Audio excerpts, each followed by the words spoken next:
ಎಲ್ರಿಗೂ ನಮಸ್ಕಾರ. ಹುಟ್ಟುಹಬ್ಬದ ಶುಭಾಶಯಗಳು ಅಪ್ಪ. Happy birthday. ಹೀಗೆ ಖುಷಿಯಾಗಿ ಆರೋಗ್ಯವಾಗಿರು, ಜಾಸ್ತಿ ಫಿಲ್ಮ್ಸ್ ಮಾಡ್ತಾ ಇರು, ಖುಷಿಯಾಗತ್ತೆ. ಇನ್ಸ್ಪಿರೇಷನ್ ನನಗೆ. ಖುಷಿ ಇದೆ ಸಿನಿಮಾದಲ್ಲಿ ಪ್ರಮುಖ ಪಾತ್ರದಲ್ಲಿ ಆ್ಯಕ್ಟ್ ಮಾಡ್ತಾ ಇರೋದು. ಅಷ್ಟೇ, ಮುಂದಿನ ದಿನಗಳಲ್ಲಿ ಹೇಳ್ತೀವಿ ಹೆಚ್ಚೆಚ್ಚು. ಸರ್ ಇಲ್ಲೇ ಇದ್ದಾರೆ, ಹೇಳಂಗಿಲ್ಲ ಅಂತ. Thank you. ತಡ ಆಗಿದ್ದಕ್ಕೆ. ಆಮೇಲೆ ವಿಜಯ್ ಕುಮಾರ್ ಅಣ್ಣಂಗೆ ಹುಟ್ಟುಹಬ್ಬದ ಹಾರ್ದಿಕ ಶುಭಾಶಯಗಳು. ಸಾರಥಿ ಸಿನಿಮಾ ಆದಮೇಲೆ ನಾವು ತುಂಬ ಕತೆಗಳು ಕೇಳಿದ್ವಿ, ತುಂಬ ನಿರ್ದೇಶಕರನ್ನು ಭೇಟಿ ಮಾಡಿದ್ವಿ. ಆದರೆ ಎಲ್ಲೋ ಏನೋ ಸಿಂಕ್ ಆಗಲಿಲ್ಲ. ಮಾಡಬೇಕು ಅಂತ ಅದೊಂದು ಝೀಲ್ ಬರುತ್ತೆ. ಈ ಒಂದು ಕತೆ ಕೇಳಿದಾಗ ಇಲ್ಲ ಗುರು ಇದು ವರ್ಕ್ ಆಗುತ್ತೆ ಅಂತ ನಮ್ಗೆ ಅನಿಸುತ್ತೆ. ಯಾಕಂದರೆ ನಾವು ಅವಾಗ ಕಾಲೇಜ್ ಡೇಸಲ್ಲಿ ಇದ್ದಾಗ ಸಾರಥಿ ಫಿಲಮ್ ಬಂತು. ಕಾಲೇಜ್ ಮುಗಿದು ಪ್ರೊಫೆಷ್ನಲ್ ಲೈಫ್ಗೆ ಹೋಗೋ ಅಷ್ಟೊತ್ತಿಗೆ ಇವಾಗ ಈ ಸಿನಿಮಾ ಮಾಡ್ತಾ ಇದ್ದೀನಿ. ಆ ಗ್ಯಾಪಲ್ಲಿ ನಾನು ತುಂಬ ಸಿನಿಮಾ ನೋಡಿ ನೋಡಿ ನೋಡಿ ನೋಡಿ ನಾನೇ ಒಂಥರ ಹುಚ್ಚುಂತರ ಆಗಿಬಿಟ್ಟಿದ್ದೆ. ಕಮೆಂಟ್ಸ್ ಹೊಡಿಯೋಕ್ಕೆ ಸ್ಟಾರ್ಟ್ ಮಾಡ್ಬಿಡ್ತಾ ಇದ್ದೆ. ಒಂದು ಪಿಕ್ಚರ್ ಬಂದರೆ ಏನಿದು ಏನಿದು ಏನಿದು ಅಂತ. ಬಟ್ ಯಾವುದೊಂದು ಟೆಕ್ನಿಕಲ್ ಆಸ್ಪೆಕ್ಟ್ ಗೊತ್ತಿರಲಿಲ್ಲ, just as an audience. But ಈ ಸಿನಿಮಾ ಶುರು ಮಾಡೋಕ್ಕೆ ಕಾರಣ 3 ಜನ. ಒಂದು ಜಡೇಶ್ ಕೆ ಹಂಪಿ ಅವರು, ಇನ್ನೊಂದು ವಿಜಯ್ ಕುಮಾರ್ ಅಣ್ಣ ಅವರು, ಇನ್ನೊಂದು ನಮ್ಮ ತಂದೆ. ಯಾಕೆ ಹೇಳ್ತಾ ಇದ್ದೀನಿ ಅಂತ ಹೇಳಿದ್ರೆ, ಹೊಸಪೇಟೆ ಅನ್ನೋ ತಾಲೂಕಲ್ಲಿ ಒಂದು ಸಣ್ಣ ಹಳ್ಳಿಯಿಂದ ಏನೋ ಕನ್ಸು ಕಟ್ಟಿ ಬಂದಿದ್ದ ಮನುಷ್ಯ ಜಡೇಶ್ ಅವರು. ಯಾರು ಇಲ್ಲ, ಯಾರು ಇರಲಿ, ಯಾರು ಬಿಡಲಿ, ನನಗೇನು ಮಾಡೋಕ್ಕಾಗುತ್ತೆ ಅಂತ ಇಡೀ ಇಂಡಸ್ಟ್ರಿಗೆ ಎಷ್ಟೋ ಜನ ಯಂಗ್ಸ್ಟರ್ಸ್ಗೆ ಇನ್ಸ್ಪಿರೇಷನ್ ಆಗಿ ನಿಂತಿರೋ ವಿಜಯ್ ಅಣ್ಣ ಅವರು. ತಂದೆ ಇಲ್ದಿರ ಬೆಳೆದು ಒಂದು ಕುಗ್ರಾಮದಿಂದ ಬಂದು ಇವತ್ತು ಬೆಂಗಳೂರಿಗೆ ಬಂದು ಸಾರಥಿ ಅಂತ ಚಿತ್ರ ನಿರ್ಮಾಣ ಮಾಡಿದ ಸತ್ಯಪ್ರಕಾಶ್ ಅವರು. ಈ ಕತೆ ಕೇಳಿದಾಗ ಈ 3 ಜನ ನನ್ನ ಕಣ್ಮುಂದೆ ಬಂದರು. 100% ಈ ಥರ ಕಾಂಬಿನೇಷನ್ ದೇವರೇ ಮಾಡ್ತಾನೆ, ನಾವು ಮಾಡ್ಕೊಳೋದಲ್ಲ ಅಂತ ನನಗನ್ನಿಸ್ತು. ಆಮೇಲೆ ನಮ್ಮ ಹಿಂದಿನ ಸಿನಿಮಾ ಸಾರಥಿಲಿ ಕೂಡ ಟ್ಯಾಗ್ ಲೈನ್ ಇತ್ತು, ಸಾರಥಿ ಸಂಭವಾಮಿ ಯುಗೆ ಯುಗೆ ಅಂತ. ಜಡೇಶ್ ಅವ್ರು ಬಂದರು, ನನಗೆ ಸಿನಿಮಾ ಟೈಟ್ಲ್ ಹೇಳಿಲ್ಲ ಸರ್, ಬಟ್ ಅದ್ರ ಕೆಳಗಡೆ ಒಂದು ಟ್ಯಾಗ್ ಲೈನ್ ಇರುತ್ತೆ, ಇದು ಆಳಿದವರ ಕತೆ ಅಲ್ಲ, ಅಳಿದು ಉಳಿದವರ ಕತೆ ಅಂತ. ಅದು ಒಂಥರ ಮನ್ಸಿಗೆ ತುಂಬ ಕಾಡೋ ಥರ ಆಯಿತು. ಆಮೇಲೆ ಜಡೇಶ್ ಸರ್ ಒಂದ್ಸರಿ ಬಂದು ಕಂಪ್ಲೀಟ್ ನರೇಷನ್ ಕೊಟ್ಟಾಗ ನಮ್ಗೆ ತುಂಬ ಖುಷಿಯಾಯಿತು. ಬಟ್ ಏನಂದರೆ ಆ ಟೈಮಲ್ಲಿ ನಾವು ಇಷ್ಟು ದೊಡ್ಡ ಕ್ಯಾನ್ವಾಸ್ ಸಿನಿಮಾ ಮಾಡೋ ಅಷ್ಟು ಫೈನಾನ್ಷಿಯಲ್ ಸ್ಟೇಟಸಲ್ಲಿ ಇರಲಿಲ್ಲ. ಅಂದರೆ ನಾವು ಸಿನಿಮಾ ಮಾಡೋ ಪ್ಲ್ಯಾನನ್ನೇ ಇರಲಿಲ್ಲ, ನಮ್ಮ ಬಿಸ್ನೆಸ್ ನಾವು ನೋಡ್ಕೊಂಡಿದ್ವಿ. ಹಾಗಾಗಿ 1-2 ಶೆಡ್ಯೂಲಲ್ಲಿ ಸ್ವಲ್ಪ ನಮ್ಮ ಸಂಸ್ಥೆ ಕಡೆಯಿಂದನೇ ತೊಂದರೆ ಆಯಿತು. ಈಗ ಈ ಶೆಡ್ಯೂಲ್ ಮುಗಿಸಿ ಇನ್ನೊಂದು ಶೆಡ್ಯೂಲ್ ಮುಗಿಸಿದ್ರೆ ಸಿನಿಮಾ 90% ಕಂಪ್ಲೀಟ್ ಮುಗಿದೋಗುತ್ತೆ. ಇವಾಗ ಕಂಟಿನ್ಯೂಸ್ ಶೆಡ್ಯೂಲ್ ಹಾಕೊಂಡಿದ್ದೀವಿ from January till February end, March 15th. Songs ಬಿಟ್ಟರೆ complete talkie, fight, action everything will be finished. So ಒಂದೇ ಪೇಸಲ್ಲಿ ಹೋಗಿ ಫಿನಿಶ್ ಮಾಡೋಣ. ಆದಷ್ಟು ಬೇಗ ಥಿಯೇಟ್ರಿಗೆ ಬರಬೇಕು ಅಂತ ಇದ್ದೀವಿ. ನಿಮ್ಮೆಲ್ಲರ ಪ್ರೋತ್ಸಾಹ ಹೀಗೆ ನಮ್ಮ ಮೇಲೆ ಇರಲಿ ಅಂತ ಕೇಳ್ಕೊತ ನಾನು 2 ಮಾತು ಮುಗಿಸ್ತೀನಿ. ರಿತಾನ್ಯಾಗೆ ವೆಲ್ಕಮ್ ಟು ಇಂಡಸ್ಟ್ರಿ. ನನಗೆ ತುಂಬ ಖುಷಿ ಆಗ್ತಾ ಇದೆ. ನಮ್ಮ ಸಾರಥಿ ಫಿಲ್ಮ್ಸ್ ಸಂಸ್ಥೆಯಿಂದ ಅವರು ಪರಿಚಯ ಆಗ್ತಾ ಇದ್ದಾರೆ, ಅದು ತುಂಬ ನನಗೆ ಖುಷಿ ಇದೆ. ಆಮೇಲೆ ಮಾಸ್ತಿ ಸರ್ ಬಗ್ಗೆ ನಾನು ಹೇಳೋದು ಏನು ಹೇಳಲಿ, ಅವ್ರ ಡೈಲಾಗ್ಗಳನ್ನ ಯೂಟ್ಯೂಬಲ್ಲಿ ಲ್ಯಾಕ್ಸ್ ಗಟ್ಟಲೆ ವ್ಯೂಸ್ ಹೋಗ್ತಾ ಇರುತ್ತೆ. ಶ್ರೀಕಾಂತ್ ಅವ್ರು ಕೂಡ ತುಂಬ ಒಳ್ಳೆ ರೈಟರ್. ಮುಂದೆ ಅವರು ಒಂದು ಸರ್ಪ್ರೈಸ್ ಕೊಡೋಕ್ಕಿದ್ದಾರೆ. ತುಂಬ ಚೆನ್ನಾಗಿ ಕೆಲಸ ಮಾಡ್ತಾರೆ, ತುಂಬ ಒಳ್ಳೆ ಬರಹಗಾರ. ನರಸಿಂಹಣ್ಣ ಮ್ಯಾನೇಜರು, ವೆಂಕಟೇಶ್ ಅವರು, ಇನ್ನು ನಮ್ಮ ತಂಡಕ್ಕೆ ಕೆಲಸ ಮಾಡಿರೋ ಎಲ್ಲರೂ, ಸ್ವಾಮಿ ಸರು, ಮ್ಯೂಸಿಕ್ ಅಜನೀಶ್ ಲೋಕನಾಥ್ ಅವ್ರು ಮಾಡ್ತಾ ಇದ್ದಾರೆ.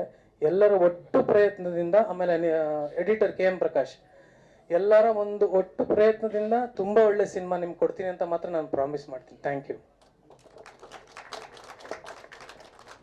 ಧನ್ಯವಾದಗಳು ಸುರೇಶ್ ಅವರೇ. ಸುರೇಶ್ ಬರೀ ಓದ್ಕೊಂಡಿದ್ದಾರೆ ಅನ್ಕೊಂಡೆ, ತುಂಬಾ ಚೆನ್ನಾಗಿ ಮಾತು ಕೂಡ ಆಡ್ತಾರೆ. Okay, thank you so much. Satyaprakash sir, ನೀವು ಮಾತಾಡಲ್ವಾ? 1-2 ಮಾತಾಡ್ಬೇಕು ಸಿನಿಮಾ ಬಗ್ಗೆ. ಸರ್, ಸಾರಥಿ ಆದ್ಮೇಲೆ ಲ್ಯಾಂಡ್ ಔಟ್ ಮುಖ್ಯನ ಬರ್ತಿದ್ದೀರಿ, ಏನ್ ಹೇಳೋದಕ್ಕೆ ಹೊರಟಿದ್ದೀರಿ? ಸಾರಥಿ ಫಿಲ್ಮ್ಸ್ ಲಾಂಚ್ ಕೂಡ ಆಗಿದೆ, ತಮ್ಮ ಮಾತು.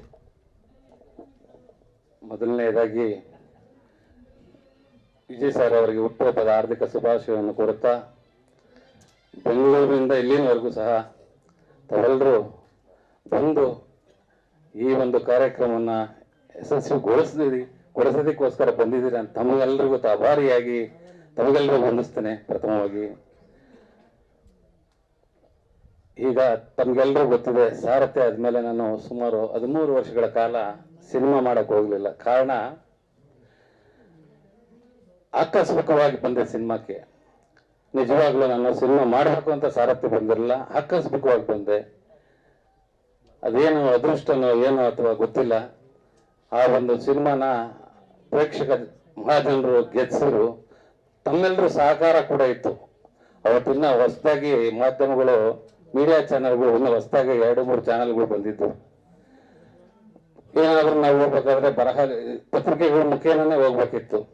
ಅಂತ ಒಂದು ಸಂದರ್ಭದಲ್ಲಿ ತಾವೆಲ್ಲರೂ ಸಹ ನಾವು ಹೆಚ್ಚು ಒತ್ತು ಕೊಟ್ಟು ನನ್ನನ್ನು ಈ ಮಟ್ಟಕ್ಕೆ ಬೆಳೆಸಿದ್ರಿ. ನನಗೆ ಸಿನಿಮಾ ಮಾಡಿದ್ದಾಯ್ತು, SS ಬಂದಿದ್ದಾಯ್ತು, ಸ್ಟೇಟ್ ಅವಾರ್ಡ್ ಬಂತು. ಮುಂದೇನಾದ್ರೂ ಮತ್ತೆ ಸಿನಿಮಾ ಮಾಡಿದಾಗ ಎಲ್ಲಿ ಏನಾಗ್ಬಿಡುತ್ತೋ, ಬಂದಿರೋ ಹೆಸರಲ್ಲಿ ಕಳ್ಕೊಂಡ್ಬಿಡ್ತೀನಿ ಅಂತ ತುಂಬಾ ಭಯನೂ ಇತ್ತು. ಕಾರಣ ಯಾಕಂದ್ರೆ ಕತೆ ಕೇಳ್ತಾ ಇದ್ದೆ, ಕತೆನಲ್ಲಿ ಉಳಿರ್ತಿರ್ಲಿಲ್ಲ. ಎಷ್ಟೋ ಜನ ಮೊದಲು ಡೈರೆಕ್ಟರ್ಗಳು ಹೇಳ್ತಾ ಇದ್ರು, ಸರ್ ಹಿಂಗ್ ಮಾಡ್ಬೋದು ಸರ್, ಹಿಂಗಿದೆ ಸರ್, ನೀವೇನಿಲ್ಲ ಸರ್, 10 ಕೋಟಿ ಹಾಕಿದ್ರೆ 50 ಕೋಟಿ ಮಾಡ್ಬೋದು ಸರ್ ಅಂತ. ಸ್ವಾಮಿ, ನಾನು ದುಡ್ಡು ಮಾಡಕ್ಕಂತೂ ಬಂದಿಲ್ಲ, ನನ್ನ ಪ್ರೊಫೆಷನ್ನೇ ಬೇರೆ. ಏನೋ ನನಗೆ ಆಕಸ್ಮಿಕವಾಗಿ ಬಂತೇನೋ ಗೊತ್ತಿಲ್ಲ, ಈ ಮಟ್ಟಕ್ಕೆ ಹೆಸರು ಬಂದಿದೆ. ಜನತೆ 100-150 ರೂಪಾಯಿ ಕೊಟ್ಟು, ಅವತ್ತು ನಮ್ಮ ಸಿನಿಮಾ ಇದ್ದಾಗ 60 ರೂಪಾಯಿ 80 ರೂಪಾಯಿ ಇತ್ತು. ಹಳ್ಳಿ ಕಡೆ 40 ರೂಪಾಯಿ 60 ರೂಪಾಯಿ ಇತ್ತು. 10 ಸತಿ ಬಂದು ನೋಡಿ ಈ ಮಟ್ಟಕ್ಕೆ ವಿಜಯ ಗೆಲ್ಸಿದ್ದಾರೆ. ನನ್ನ ಬಗ್ಗೆ ಏನೋ ಒಂದು ಓಟ್ಬಿಟ್ಕೊಂಡಿರ್ತಾರೆ. ಯಾವ್ದಾದ್ರು ಮತ್ತೆ ತಮಗೆಲ್ಲರೂ ಗೊತ್ತಿರ್ಬೋದು, ಏನೋ ಅಂತಿಂತ ಸಿನಿಮಾ ಮಾಡಿದ್ರೆ ಎಲ್ಲಿ ಬಂದಿರೋ ಹೆಸರು ಕಳ್ಕೊಂತೀನೋ ಅನ್ನೋ ಒಂದು ದೃಷ್ಟಿಯಿಂದ ನಾನು ಸಿನಿಮಾ ಮಾಡಕ್ ಹೋಗ್ಲಿಲ್ಲ. ಇವತ್ತಿನ ಜನರೇಷನ್ಗೆ ಕಥೆಯಾಗಿರ್ಬೇಕು, ಕಂಟೆಂಟ್ ಅನ್ನೋದ ಈಗಿನ ಜನರೇಷನ್. ನನ್ನ ಮಗ ಹೇಳ್ದ, ಪಾಪ ತುಂಬಾ ಬುದ್ಧಿವಂತರಿದ್ದಾರೆ ಜಡೇಶ್ ಸರ್ ಅವರು, ನೀವು ದಯವಿಟ್ಟು ನಾನೇ ನಿಮ್ಗೆ ಹೇಳಿದೆ ಸಿನಿಮಾ ಮಾಡಿದ್ರೆ ನಾನು ನಿಮ್ ಜೊತೆಲಿ ಇರಲ್ಲ ಅಂತ, ನೀವು ಮಾಡಿ ಪಪ್ಪ ಅಂತ ಹೇಳಿದ್ರು. ಅವಾಗ ನಾನು ಜಡೇಶ್ ಸರ್ ಅವ್ರನ್ನ ಆಯ್ತಪ್ಪ ಕರ್ಸೋಣ ಅಂತ ಹೇಳ್ಬಿಟ್ಟು ಕರೆಸಿದ್ವಿ. ಒಂದೇ ವಾರದಲ್ಲಿ ನಾವು ಪ್ರಿಪರೇಷನ್ ಇಲ್ಲ, ಸಿನಿಮಾ ಮಾಡ್ಬೇಕು ಅಂತ ಇರ್ಲಿಲ್ಲ. ಅವ್ರ ಕತೆ ಹೇಳಿದ್ರು, ವಿಜಯ್ ಸರ್ ಹತ್ರ ಹೋಗೋಣ ಸರ್ ಅಂದ್ರು. ವಿಜಯ್ ಸರ್ ಬಗ್ಗೆ ಹೇಳ್ಬೇಕಂದ್ರೆ ನಾನು ಸಾರಥಿ ಆದ 2 ವರ್ಷದಲ್ಲೇ ಅವ್ರ ಸಿನಿಮಾ ಮಾಡ್ಬೇಕಾಗಿತ್ತು. ಏನೋ ಕಾರಣಾಂತರದಿಂದ ಅದು ಆಗ್ಲಿಲ್ಲ. ನಾವು ಹೋದ್ವಿ ಸರ್ ಹತ್ರ. ವಿಜಯ್ ಸರ್ ಅವರು ತುಂಬಾ ಸಂತೋಷ ಪಟ್ಟು, ಬನ್ನಿ ಸರ್, ಏನು ಮಾತಾಡ್ಲಿಲ್ಲ.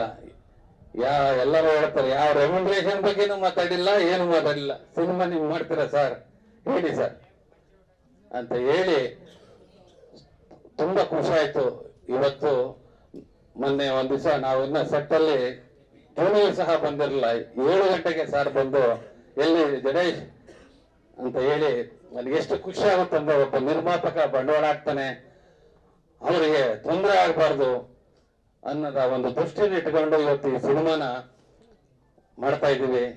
ಇವತ್ತು ಏನು ನಮ್ಮ ವಿಜಯ್ ಸರ್ ಅವರು ಮುಂದೆ ನಾನು ಹೇಳ್ತಾ ಇದ್ದೀನಿ, ನಿಜವಾಗ್ಲೂ ಹೇಳ್ತೀನಿ, ತುಂಬಾ ಎತ್ತರಕ್ಕೆ ಬೆಳೆಯುವಂತ ವ್ಯಕ್ತಿ.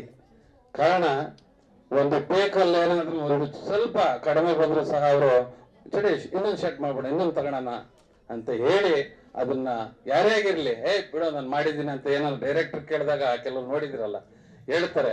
ಆದ್ರೆ ಸಾರ್ ಹಂಗಲ್ಲ, ನೋಡ್ಬಿಟ್ಟು ಮಾನಿಟರ್ ಬಂದು ಇನ್ನೊಂದು ಶರ್ಟ್ ಇನ್ನೊಂದು ಟೇಕ್ ತಗೊಳಮ್ಮ, ಹಿಂಗ್ ಮಾಡಮ್ಮ ಅಂತ ಹೇಳ್ತಾರೆ. ತುಂಬಾ ಖುಷಿ ಆಗುತ್ತೆ. ಇವತ್ತು ಅಂತ ಒಂದು ವಿಜಯ್ ಸರ್ ಹುಟ್ಟುಹಬ್ಬ, ಅವರು 100 ವರ್ಷ ಚೆನ್ನಾಗಿ ಬಾಳಿ ತುಂಬಾ ಎತ್ತರ ಬೆಳಿಬೇಕು ಅಂತ ಮತ್ತೊಮ್ಮೆ ಅವರು ಆಶಿಸ್ತೇನೆ. ಅದೇ ರೀತಿ ರಿಪನ್ಯ ಇವತ್ತು ಅಂಬೆಗಾಲಿಡ್ತಾ ಈ ಸಿನಿಮಾ ರಂಗಕ್ಕೆ ಬಂದಿದ್ದಾರೆ.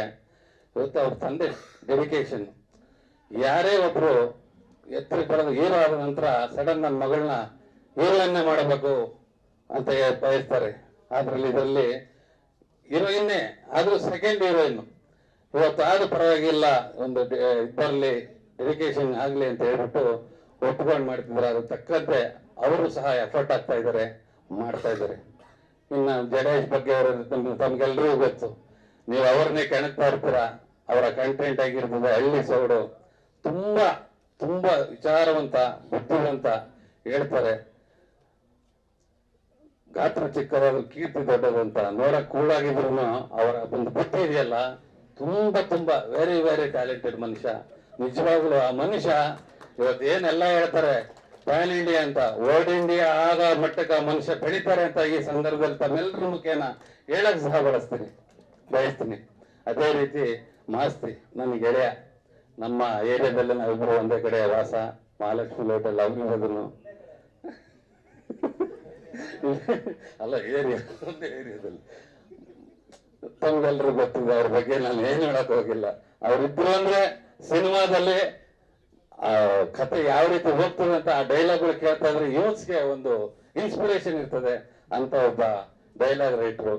ಅದೇ ರೀತಿ ನಮ್ಮ ಶ್ರೀಕಾಂತ್ ಹೊಸದಾಗಿ ಈಗ ಅವರು ಸಹ ಅವ್ರ ಜೊತೆ ಸೇರ್ಕೊಂಡು ತುಂಬಾ ಅವರು ಒಂದು ಒಳ್ಳೆ ಮಟ್ಟದಲ್ಲಿ ಬೆಳೀತಾ ಇದ್ದಾರೆ. ಈಗ ತಾನೇ ನಮ್ಮ ವಿಜಯ್ ಸರ್ ಅವರ 20 ವರ್ಷದ ಬಾಂಧವ್ಯದ DYSP ಸರ್ ಬಂದಿದ್ದಾರೆ.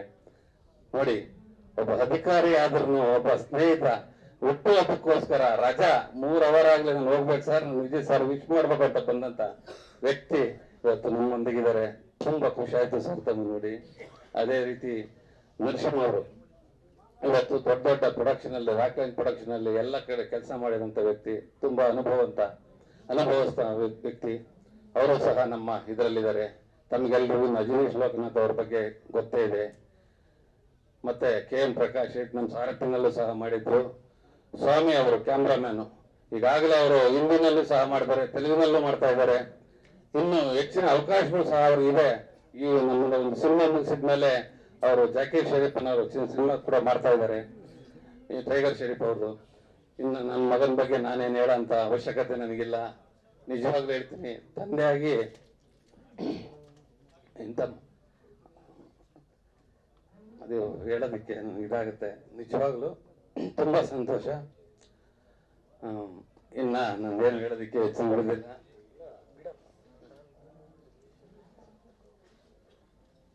ಈ ಒಂದು ಕಥೆಯನ್ನ ಬೇರೆಯವ್ರ ಹತ್ರ ಇತ್ತು, ಕಾರಣಾಂತರದಿಂದ ನನಗೆ ಬಂತು. ಅವ್ರಿಗೂ ಸಹ ನಾನು ಈ ಸಂದರ್ಭದಲ್ಲಿ ಅಭಿನಂದನೆಗಳನ್ನ ಸಲ್ಲಿಸ್ತೀನಿ. ಕಾಂತ ಸಹ ನಮ್ಮ ಊರಿನ ಹುಡುಗ ಜಡೇ ಸರ್ ಅವ್ರನ್ನ ಕರ್ಕೊಂಡ್ಬಂದು ಪರಿಚಯ ಮಾಡಿದ್ರು, ಕಾಂತ ಅಂತ.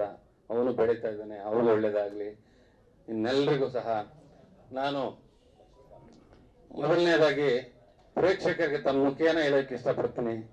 ಏನು ಹಿಂದೆ ನೀವು ಸಾರಥಿನಲ್ಲಿ 5 ಸತಿ 10 ಸತಿ ಸಿನಿಮಾ ಬಂದು ನೋಡಿ ಆ ಸಿನಿಮಾನ ಯಶಸ್ಸು ಕೊಟ್ಟು ಗೆಲ್ಸಿದ್ರಿ, ನಿಜವಾಗ್ಲೂ ಅದಕ್ಕಿನ್ನ 2 ಪಟ್ಟು ಈ ಸಿನಿಮಾ ಆಗುತ್ತೆ ಅಂತ ಹೇಳಿ ನಾನು ಈ ಮುಖೇನ ಖುಷಿಯಿಂದ ಹೇಳ್ತೀನಿ.